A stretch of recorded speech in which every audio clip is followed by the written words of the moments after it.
Imagine waking up one morning to find that the sun has dimmed to barely a glowing ember in the sky.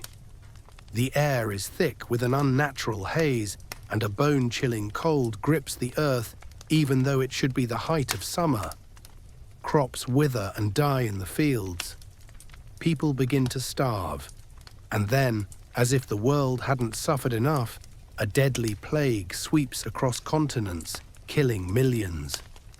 This isn't the plot of some apocalyptic movie. This actually happened. Welcome to the year 536 CE, what historians now call the absolute worst year to be alive in human history. Let's begin. The year 536 CE began like any other year in the early medieval world. The Roman Empire, though diminished from its former glory, still controlled vast territories around the Mediterranean. In Constantinople, Emperor Justinian I was consolidating power and dreaming of reconquering the lost Western territories. In Britain, Anglo-Saxon kingdoms were establishing themselves after the Roman withdrawal. China was in the midst of political upheaval during the Northern and Southern dynasties period. The Maya civilization was flourishing in Central America. For most people living in 536, life was hard but predictable until everything changed in an instant. The first sign that something was terribly wrong came from the sky itself. Contemporary chroniclers from around the world began reporting the same bizarre phenomenon. The sun had lost its strength.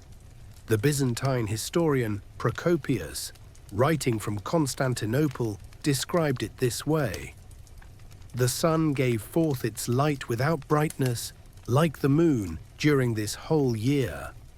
In Ireland, ancient annals recorded that there was a failure of bread from the years 536 to 539. Chinese records speak of yellow dust raining from the sky and summer snow. In Scandinavia, tree ring data shows that 536 was the coldest summer in over 1,500 years. But what exactly had happened? For centuries, this remained one of history's great mysteries. Medieval chroniclers, lacking our modern understanding of atmospheric science, could only describe what they saw: a darkened sun, failed harvests, and widespread death. Some blamed divine wrath, others saw it as an omen of the end times. It wasn't until the late 20th and early 21st centuries that scientists began to piece together the true cause of this global catastrophe. The culprit was volcanic winter on a scale rarely seen in human history. Somewhere on Earth, and scientists are still debating exactly where, a massive volcanic eruption occurred in late 535 or early 536 CE. This wasn't just any eruption, it was what volcanologists call a supercolossal event, likely rating a 7 on the Volcanic Explosivity Index. To put this in perspective, the famous eruption of Mount Vesuvius that destroyed Pompeii was only a 5 on this scale.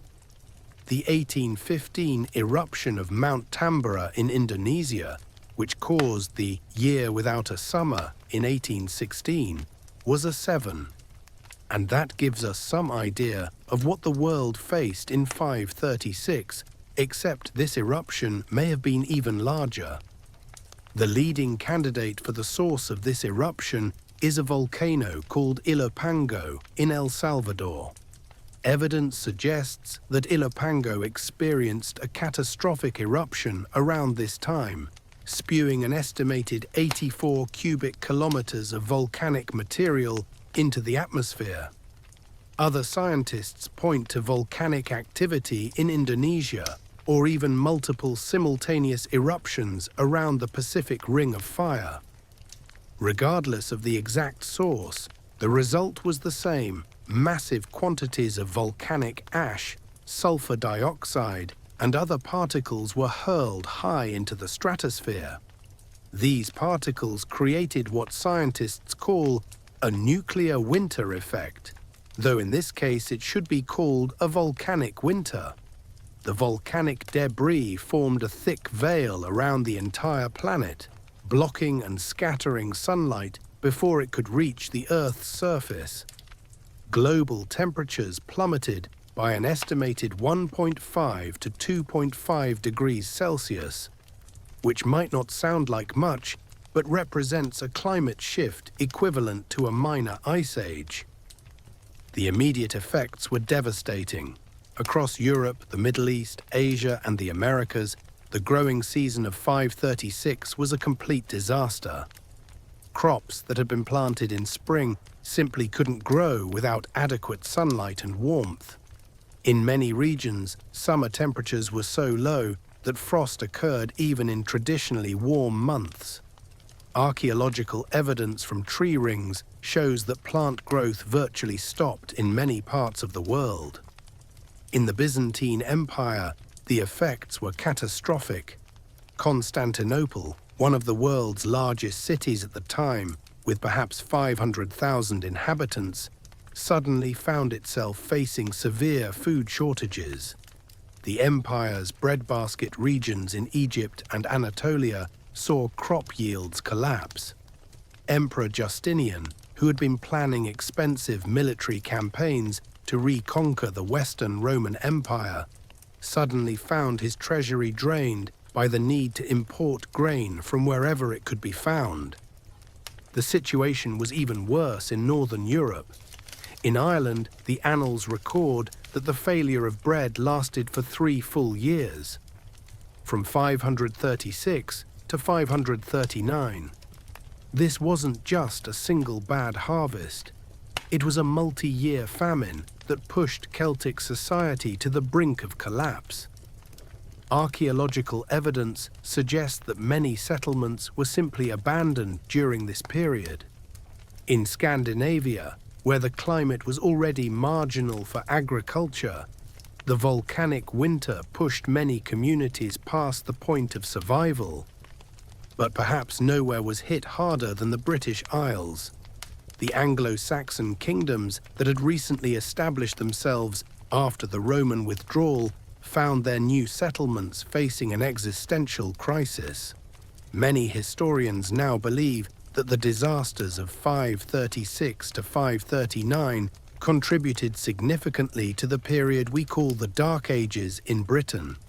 Archaeological evidence shows a marked decline in high-status burials and imported goods during this period, suggesting that the complex trade networks and political structures that had been developing were severely disrupted.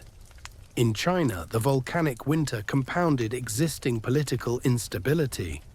The country was already divided between northern and southern dynasties, and the added stress of famine and climate disaster led to increased warfare and social upheaval. Chinese records from this period describe yellow dust falling from the sky, likely volcanic ash that had traveled thousands of miles from the eruption site. The agricultural disruption contributed to rebellions and population movements that would reshape Chinese history. The Maya civilization in Central America provides some of the most dramatic evidence of the volcanic winter's impact. If the Ilopango volcano in El Salvador was indeed the source of the 536 eruption, then the Maya would have been ground zero for the catastrophe. Archaeological evidence suggests that many Maya cities in the region were completely abandoned around this time, buried under thick layers of volcanic ash. The survivors were forced to migrate to new territories, fundamentally altering Maya settlement patterns and cultural development. But the volcanic winter was just the beginning of the horror that was 536 CE and its aftermath. As if a darkened sun and global famine weren't enough, the world was about to face its first recorded pandemic of bubonic plague.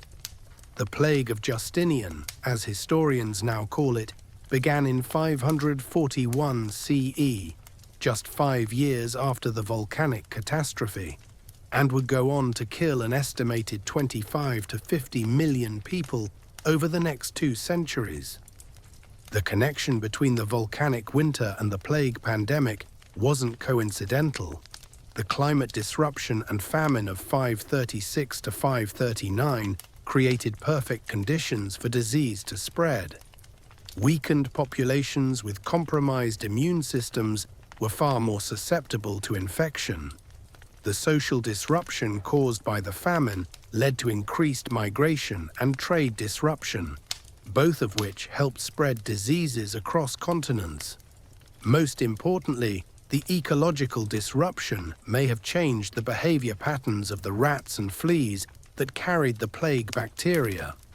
The plague of Justinian began, as its name suggests, during the reign of Byzantine Emperor Justinian I. The disease likely originated in the trade networks connecting China, India, and Africa, the same networks that normally brought spices, silk, and other luxury goods to Constantinople. But instead of riches, the ships now carried death in the form of infected rats and their fleas. Procopius, our invaluable Byzantine chronicler, left us a harrowing account of the plague's arrival in Constantinople. He described how the disease would begin with a fever, followed by bubonic swellings in the groin, armpits, and neck. Some victims would fall into a coma-like stupor, while others became delirious and violent. The mortality rate was staggering. Procopius claimed that at the height of the outbreak, 10,000 people were dying every day in Constantinople alone. The plague didn't discriminate based on social class. Rich and poor, young and old, all fell victim to the disease. Even Emperor Justinian himself contracted the plague, but was among the lucky few who survived. His survival may have changed the course of history. Had he died, the Byzantine Empire might have collapsed entirely, fundamentally altering the development of both European and Middle Eastern civilization. The economic impact of the plague was as devastating as its human toll. In Constantinople, so many people died that there weren't enough living to bury the dead. Bodies were stacked in towers outside the city walls and loaded onto ships to be dumped at sea. Trade ground to a halt as ports closed and merchant ships sat empty. The tax base that funded Justinian's government and military collapsed as taxpayers either died or fled. But the plague of Justinian wasn't confined to the Byzantine Empire. It spread along all the major trade routes of the time, reaching as far as Britain in the west and China in the east. In Western Europe, which was still reeling from the aftermath of the Roman Empire's collapse, the plague delivered another devastating blow to urban life and complex institutions.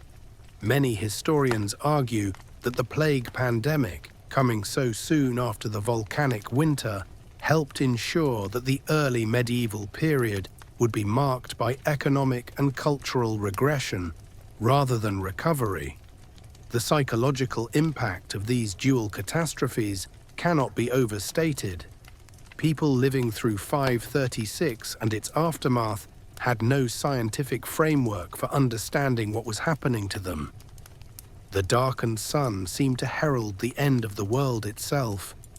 When the plague followed just a few years later, it must have seemed like divine punishment on an unimaginable scale.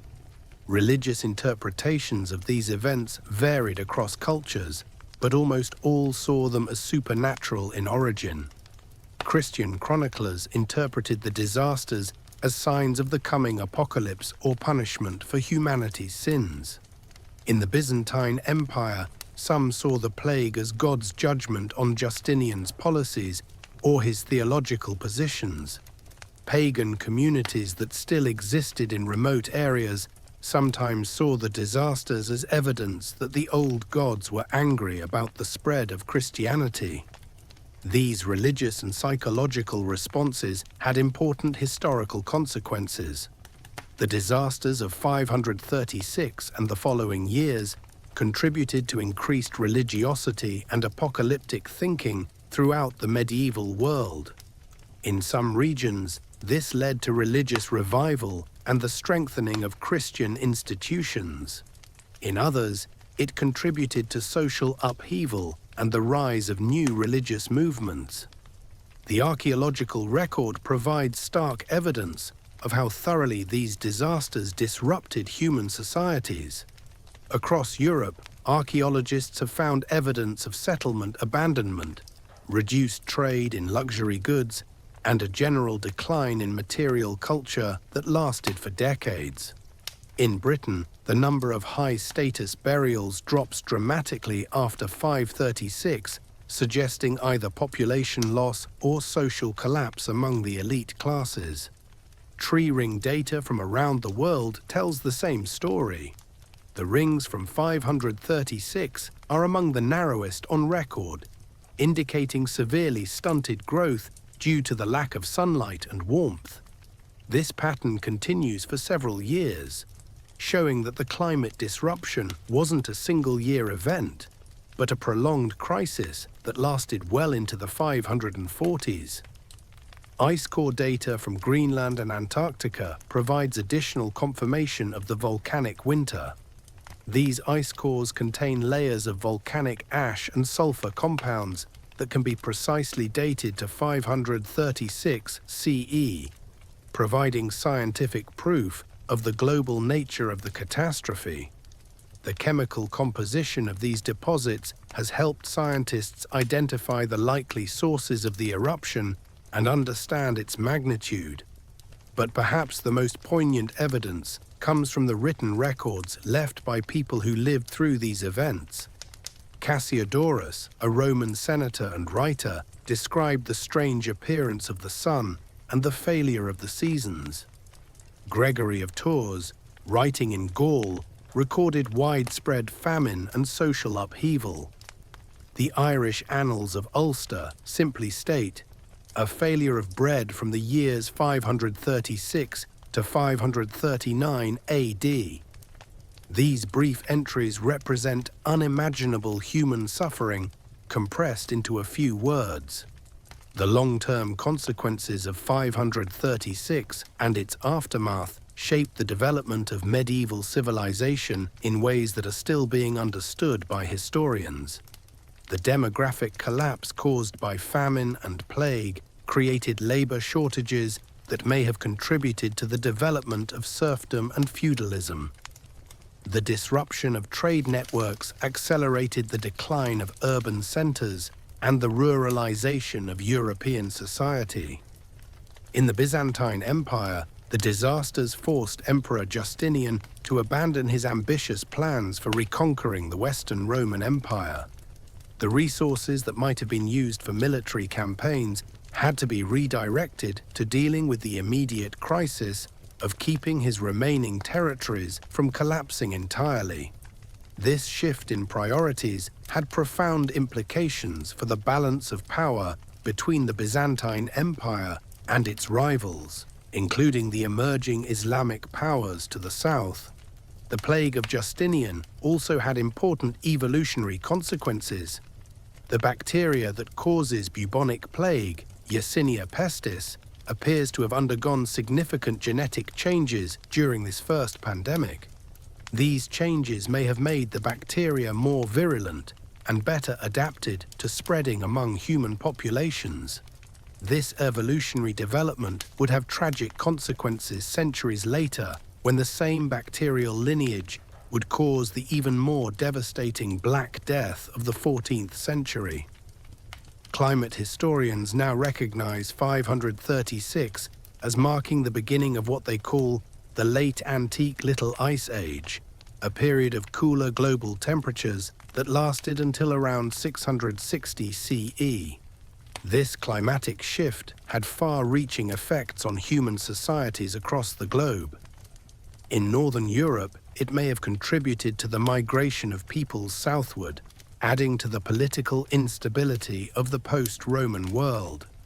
In Asia, it likely influenced the rise and fall of various dynastic powers as agricultural productivity shifted in response to changing climate patterns. The disasters of 536 also had unexpected cultural consequences. In Ireland, some scholars argue that the trauma of the famine years contributed to the development of a particularly intense form of Christianity, characterized by extreme asceticism and missionary zeal. Irish monks would later play a crucial role in preserving classical learning and spreading Christianity throughout Europe, suggesting that the catastrophes of 536 may have indirectly contributed to the eventual recovery of European civilization. In the scientific realm, the events of 536 have become a crucial case study for understanding the potential effects of volcanic winter and climate disruption. Modern climate scientists use computer models to simulate the effects of the 536 eruption, helping us understand both past climate changes and potential future scenarios involving volcanic eruptions or other forms of atmospheric disruption. The study of 536 has also contributed to our understanding of how societies respond to extreme stress. Archaeologists and historians have identified patterns of social collapse, adaptation, and recovery that provide insights into human resilience and vulnerability. Some societies, like the Byzantine Empire, managed to survive and eventually recover from the disasters. Others, particularly smaller communities with less diverse economies, were completely destroyed. One of the most remarkable aspects of the 536 catastrophe is how it demonstrates the interconnectedness of the early medieval world. A volcanic eruption in Central America or Indonesia could cause crop failures in Ireland, political upheaval in China, and plague outbreaks in Constantinople. This global interconnectedness through climate and trade networks was more extensive than many people realize, challenging traditional narratives about the isolation and fragmentation of the early medieval period. The recovery from 536 and its aftermath was slow and uneven. Some regions didn't return to pre-536 population levels for centuries. Others adapted more quickly, developing new agricultural techniques, trade relationships, and social structures. The differential recovery rates contributed to shifts in the global balance of power that would influence world history for centuries to come. For the individual people living through these events, 536 and the years that followed represented a test of human endurance almost beyond imagination. Families watched their children starve as crops failed year after year. Communities that had existed for generations were abandoned as people fled in search of food. Ancient trade relationships and political alliances crumbled under the weight of crisis. Yet somehow humanity survived. People adapted, innovated, and rebuilt. New agricultural techniques were developed to cope with climate uncertainty. New trade routes were established to replace those disrupted by war and plague. New political structures emerged from the ruins of the old. The very fact that we're here today is testament to the resilience and adaptability of our ancestors who lived through what may have been the worst year in human history. The story of 536 CE serves as both a historical curiosity and a modern warning. It shows us how quickly a stable world can be transformed by forces beyond human control. It demonstrates the vulnerability of complex societies to environmental disruption and disease. But it also shows us the remarkable capacity of human beings to survive, adapt, and eventually thrive, even in the face of seemingly insurmountable challenges. As we face our own global challenges, climate change, pandemic disease, economic instability, the story of 536 reminds us that we are not the first generation to confront existential threats. Our ancestors faced worse disasters and survived. They did so not through superior technology or resources, but through the fundamental human qualities of resilience, cooperation, and adaptability. The volcanic winter of 536 lasted only a few years. The plague of Justinian, though devastating, eventually burned itself out. The climate recovered, crops grew again, and human civilization continued its long, complex journey through history. The worst year to be alive eventually ended, and life found a way to continue. But for those who lived through it, 536 CE was a year that changed everything. It was a year when the sun dimmed, the earth grew cold, and death stalked every continent. It was a year when the very foundations of civilization seemed to crack and crumble. It was, by any measure, the worst year to be alive in human history. Yet it was also a year that demonstrated the incredible resilience of human societies and the individual people who comprise them. In the face of unprecedented catastrophe, people found ways to survive, to help their neighbors, to maintain hope for a better future. The story of 536 is ultimately not just a story of disaster, but a story of human endurance and the triumph of life over death. As we've seen throughout this exploration of the worst year in human history, the events of 536 CE continue to offer insights relevant to our modern world. From understanding climate change and volcanic eruptions to studying pandemic disease and social resilience, the catastrophes of that distant year provide a unique window into both human vulnerability and human strength. The next time you step outside and feel the warm sun on your face, or visit a market full of fresh food, or simply wake up in a world where the basic necessities of life are readily available, remember the people of 536 CE. Remember how they faced a darkened sun and empty fields with courage and determination. Remember that you are descended from survivors, from people who looked into the face of the apocalypse and refused to give up. Their story is our story, their resilience is our inheritance, and their survival is the reason we're here today to tell their tale. The human stories that emerged from this catastrophic period are perhaps the most compelling aspect of 536 CE and its aftermath. While we have the grand narratives of empires falling and civilizations struggling, it's the individual accounts of survival that truly bring this period to life. In the Byzantine Empire, we have records of families selling their children into slavery simply to ensure they would be fed. Procopius wrote of people in Constantinople eating grass, tree bark, and even leather when grain supplies ran out. One particularly haunting account comes from Gregory of Tours, who described conditions in Gaul during the famine years. He wrote of mothers abandoning their newborn children because they couldn't produce milk to feed them. He described desperate people digging up and eating roots that were normally considered poisonous. Some, he claimed, became so desperate that they resorted to cannibalism, eating the bodies of those who had already died from starvation. But alongside these stories of desperation, we also find remarkable examples of human compassion and ingenuity. Monastic communities across Europe opened their doors to refugees, sharing their meager supplies with anyone who sought shelter.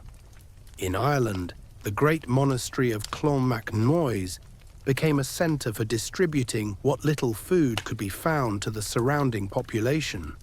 The monks there developed new techniques for preserving food and stretching supplies that would be passed down through generations. The technological innovations that emerged from this crisis are often overlooked but were crucial for survival. Farmers began experimenting with crops that could grow in cooler, darker conditions. Root vegetables like turnips and carrots became more prominent in European diets because they could be grown even when grain crops failed. The technique of making hardtack, a long-lasting, dense bread that could sustain people through extended periods of scarcity, was refined during this period and would become a staple for travelers and soldiers for centuries to come. In China, the volcanic winter coincided with a period of political fragmentation known as the Northern and Southern dynasties. The additional stress of climate disaster and famine contributed to increased warfare as different kingdoms competed for dwindling resources. However, this period also saw remarkable innovations in agricultural technology. Chinese farmers developed new irrigation techniques to maximize crop yields from smaller areas. They also began systematic crop rotation practices that would eventually spread westward along the Silk Road. The Silk Road itself was profoundly affected by the events of 536 and the following years. This great network of trade routes that connected Europe, Asia, and Africa had been a conduit for wealth and cultural exchange for centuries. But now it became a highway for disaster, carrying not just plague bacteria, but also refugees, desperate merchants, and the news of catastrophe from one end of the known world to the other. Caravans that once carried silk, spices, and precious metals now carried grain when it could be found, medicine when it existed, and most often simply the hope of finding better conditions in distant lands. The traditional stopping points along the Silk Road, the oasis cities that had grown rich from trade, found themselves overwhelmed by refugees and struggling to support populations far beyond their normal capacity. Yet it was also along these trade routes that some of the most innovative responses to the crisis emerged. Merchants and traders, accustomed to dealing with uncertainty and risk, often proved more adaptable than settled agricultural communities.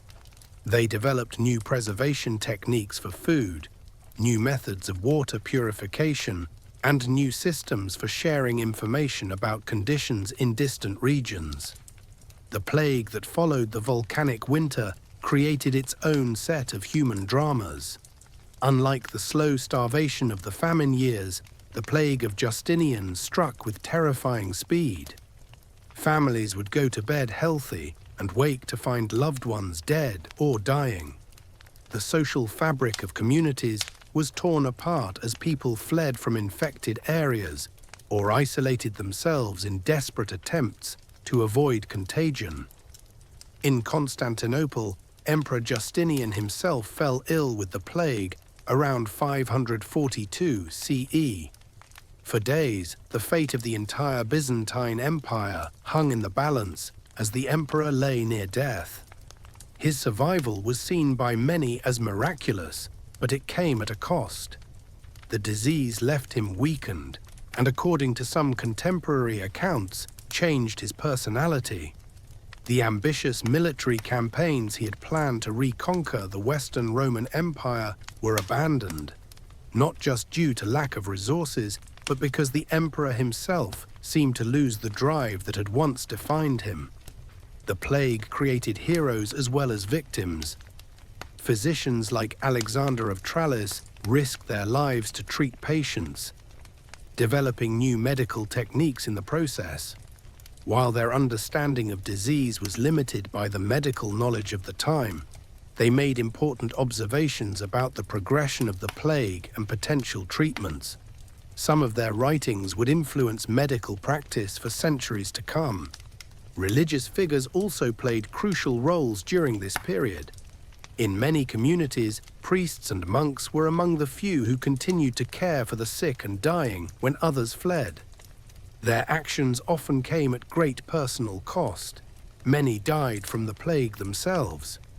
But their courage helped maintain some semblance of social order during the worst of the crisis.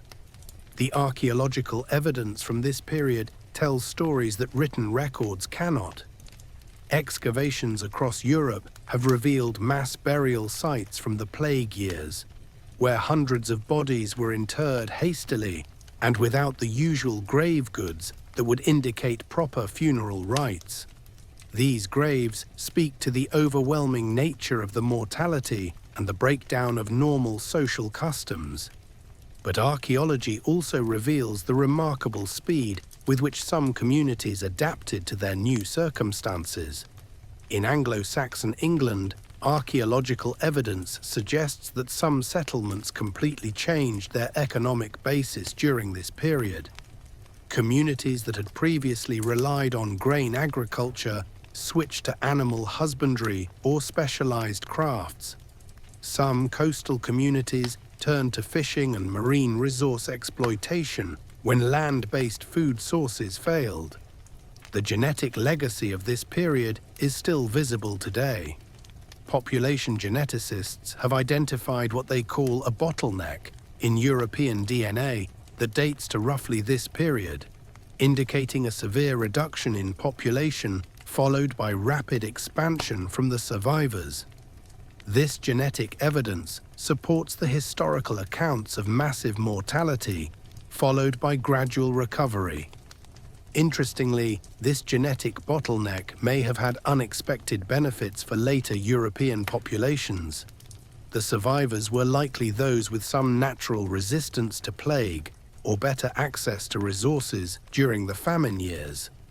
This could have contributed to increased disease resistance in subsequent generations, potentially helping European populations cope with later plague outbreaks. The climate effects of the 536 eruption continued far longer than the immediate volcanic winter. Ice core data suggests that global temperatures remained below normal for at least a decade, creating what climatologists now call the Late Antique Little Ice Age. This extended cooling period had profound effects on agricultural societies across the globe. In Scandinavia, the cooling climate may have contributed to population movements that would later be known as the Viking expansion. As agricultural yields declined in traditional farming areas, Scandinavian peoples were forced to seek new resources through trade, raid, and eventually settlement in new territories. The legendary migrations and explorations of the Viking Age may have their roots in the climate disasters of the 6th century. The Maya civilization provides one of the most dramatic examples of long-term climate impact. If the Ilopango volcano in El Salvador was indeed the source of the 536 eruption, then Maya territories would have been directly affected by volcanic ash and climate disruption.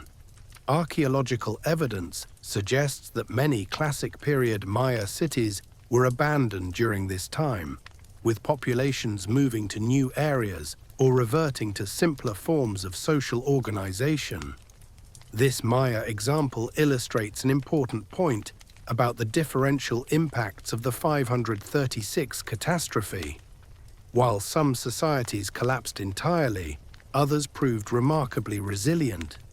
The factors that determined survival or collapse often had to do with social complexity, economic diversity, and political flexibility.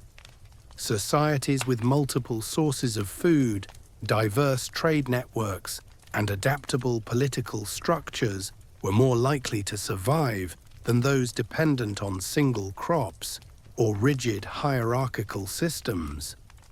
The Byzantine Empire's survival, despite being directly hit by both the volcanic winter and the plague, can be attributed to several factors. The empire had multiple agricultural regions, so when one area failed, others could potentially compensate. It had extensive trade networks that could bring resources from distant regions. Most importantly, it had institutional flexibility that allowed it to adapt to changing circumstances. This adaptability was tested to its limits during the crisis years. The traditional Roman tax system, based on land ownership and agricultural production, became impossible to maintain when fields lay barren and taxpayers were dead or fled. The empire had to develop new forms of taxation and resource allocation. Military recruitment, previously based on voluntary service by citizen soldiers, had to be restructured when the citizen population crashed. The legal system also had to adapt. Traditional Roman law assumed stable property ownership, functioning markets, and predictable social relationships. When plague killed entire families and famine drove people from their homes, new legal frameworks had to be developed to deal with abandoned property, orphaned children, and disrupted contracts. These adaptations had long-term consequences that shaped the development of what historians call the Middle Byzantine period. The empire that emerged from the crisis of the 6th century was fundamentally different from the late Roman Empire that had preceded it. It was more centralized, more militarized, and more focused on survival than expansion. Similar transformations occurred in other societies that survived the crisis. In Western Europe, the disruption of Roman administrative structures accelerated the development of what would become feudalism. When central authority collapsed and trade networks were disrupted, local strongmen stepped in to provide protection and organization. The reciprocal relationships between lords and vassals that characterized medieval European society may have their origins in the desperate alliances formed during the crisis years of the 6th century. In China, the period of disunity that included the 536 catastrophe eventually gave way to the reunification under the Sui and then Tang dynasties.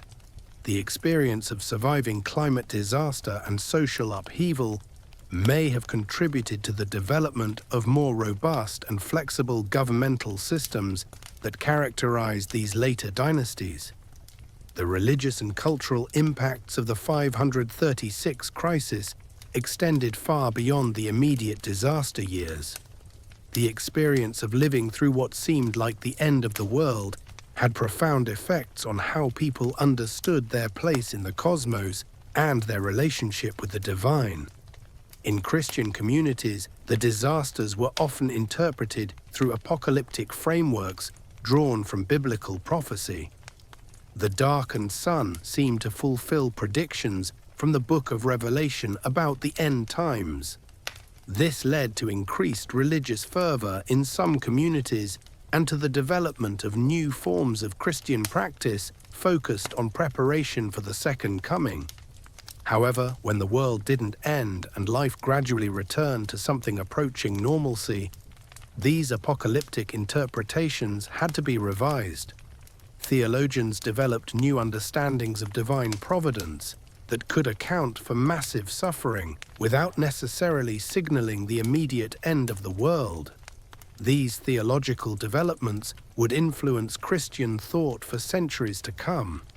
In regions where Christianity was still competing with older religious traditions, the disasters of 536 sometimes accelerated conversion to the new faith. Christian communities that provided aid and comfort during the crisis often gained new converts. But in other cases, the failure of Christian prayers to prevent disaster led to religious backlash and the revival of older practices. The cultural memory of the 536 crisis persisted long after the immediate effects had passed. Folk tales and legends from across Europe contain echoes of the years without summer and the great dying that followed. These stories, passed down through oral tradition, often mixed historical memory with mythological elements, creating narratives that helped communities make sense of catastrophic change. Some historians argue that the trauma of 536 and its aftermath contributed to the development of what they call a crisis mentality in early medieval culture. This mentality emphasized the fragility of civilization, the importance of preparation for disaster, and the need for strong leadership during times of crisis. These cultural attitudes may have influenced everything from military organization to architectural styles to literary themes. The economic recovery from the 536 crisis was slow and uneven. but it eventually led to innovations that would reshape medieval commerce. The disruption of traditional trade routes forced merchants to develop new networks and new products. The shortage of luxury goods from distant lands encouraged local production of substitutes, leading to the development of new industries and crafts. In some regions, the population decline caused by famine and plague actually led to improved living conditions for survivors. With fewer people competing for resources, those who remained often had access to better land, more abundant food, and greater economic opportunities. This demographic transition may have contributed to the gradual improvement in living standards that characterized the later medieval period. The monetary systems of the early medieval world were also profoundly affected by the 536 crisis. Trade disruption and population decline reduced the demand for coined money, leading to a greater reliance on barter and payment in kind. This demonetization of the economy was one of the factors that distinguished the early medieval period from both earlier Roman and later medieval commercial systems. The story of 536 CE and its aftermath continues to resonate with modern audiences because it demonstrates both human vulnerability and human resilience in the face of global catastrophe. In an age when we face our own global challenges, climate change, pandemic disease, economic instability, the example of our ancestors who survived the worst year in human history provides both warning and inspiration.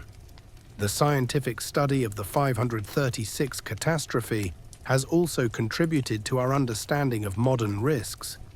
Volcanologists use the 536 eruption as a model for understanding the potential effects of future supervolcanic eruptions. Climate scientists study the event to better understand how the Earth's climate system responds to sudden atmospheric changes. Epidemiologists examine the plague of Justinian to learn about pandemic disease transmission and control. But perhaps most importantly, the story of 536 reminds us that human civilization is both more fragile and more resilient than we often imagine. A single volcanic eruption was able to disrupt societies across the globe, causing the collapse of some civilizations and the near collapse of others. Yet humanity survived, adapted, and eventually thrived. The medieval world that emerged from the ashes of the 6th century crisis would go on to produce remarkable achievements in art, architecture, literature, and learning.